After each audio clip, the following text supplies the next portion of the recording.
This is part 2 of my flight at the Lang farm. Part 1 was just a peek at the family fall festival and that first part of my flight. There were some firsts for me. It was my first landing over forested area instead of farmland. It was my first flight that was not at a dedicated airfield.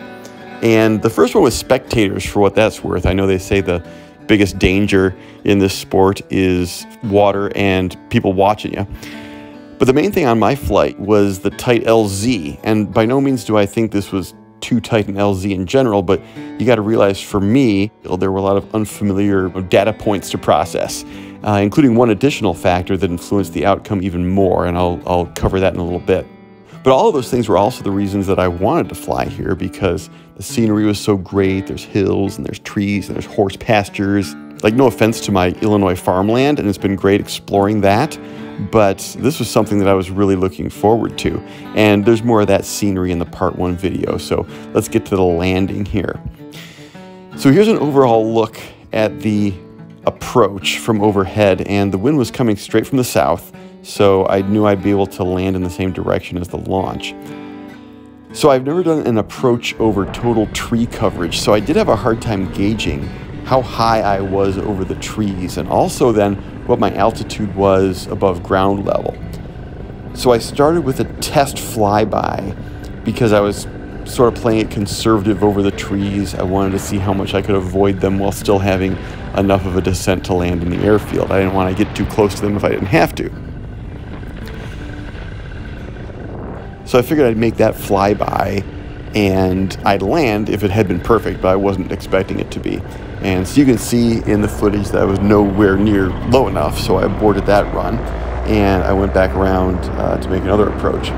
And here I'll provide some professional grade diagrams here for your edification, and if you want to get right to the goofy landing, you'll have to just skip ahead, but I'm gonna kind of process this out loud here.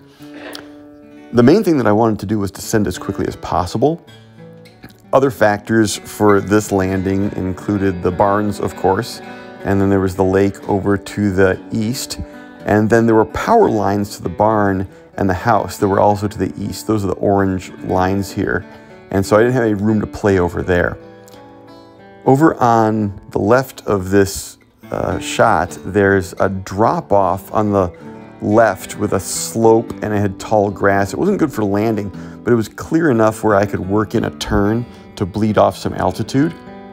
So as I came in, I swung out there, and you got to realize that I've never done this for a landing at the airfields that I'm at. I mean, it's flat and clear in the airfields I've been at. I'm going in a straight line from about 500 feet altitude and on. I'm a real spoiled brat. So anyway, take this time to go ahead and laugh, but this move was really acrobatic and nimble for me at this altitude.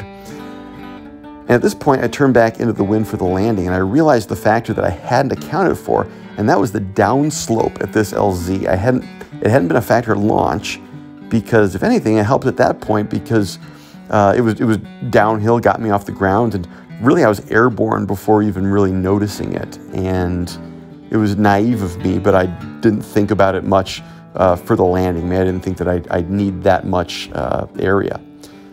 But so I get down past the barn, and I'm thinking that I'm looking good for a landing, but with that hill, I didn't account for the fact that as I was descending, the ground was sloping away from me, so I'm not getting any closer to the ground. So as I start to flare, I'm not starting to scrape the grass like I'm used to, so yada, yada, yada. I don't really flare with enough authority in time, and I'm heading down to the south edge of the property, and then here's how it ends.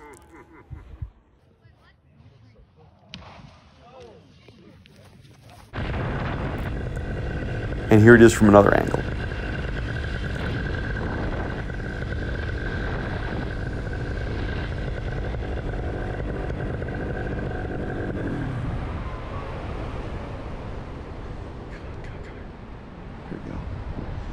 Whoa!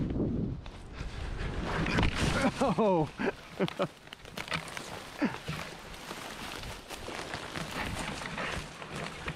Woo! That wasn't pretty. That was by far. Nothing's broken, right? Nothing on me. Nothing on me. Okay. Maybe a little scratched up. Dude, that was amazing. Is my propeller still on? Yeah, you're good. Is it all in one piece? Yep, you just got a little mud right here. Okay, beautiful. Mud I can take. Anybody want to carry a helmet? No problem. That's awesome. So I ended up going further than I thought that I would. Then next thing you know, I was in a tree. But it was a landing I could walk away from. It was a landing where none of my equipment was damaged. And most importantly, it was a landing where nothing bad happened to anybody else. In fact, everybody came around and helped me get my wing out of the tree, and that was really nice of them.